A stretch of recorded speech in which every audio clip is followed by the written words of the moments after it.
नमस्कार बंधुगण। ओडिशार एमिति गोटिए जिला जे इतिहास रे रक्ततीर्थर गौरव पाइछि आउ भक्ति रे मां भद्रकाली और बाबा मणिको आशीर्वाद। हाँ, एहा हेउछि आम भद्रक। 1 एप्रिल 1993 मसीहारे बालेश्वररू अलगा होई स्वतंत्र जिल्लार मान्यता पाइथिबा आम भद्रंकर इतिहास अति पुरुणा। एहार प्रत्येक मुठा माटी आज भी वीरत्वर कहानी कहे। भद्रक ना नेले इरम मनकु आसीबा स्वाभाविक। जेउठारे 28 जन वीर संतान देश पई एका साथीरे शहीद होइथिले, सेइथिपई तो इरमकु कुहा जाए रक्ततीर्थ। तांकर सेई बलिदान आज भी आम रक्तकु गरम करिदिए। भक्ति कथा कहिले सर्वप्रथमे मनकु आसंती मां भद्रकाली। मांको सेई शांत मुह आउ अभय हस्त प्रतिटी भद्रकियार सबुठारु बड़ आश्रय। एवं आरडीर बाबा अखंडलमणि।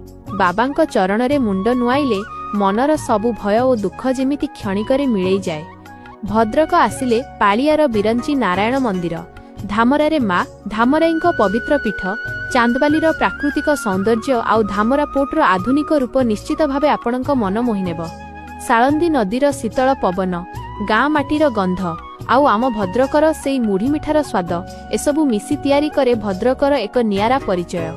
काली पूजा, रामनवमी, रथयात्रा एठिकार पर्वपर्वाणी केवल आनंद नुहे, भाईचारार असल महक।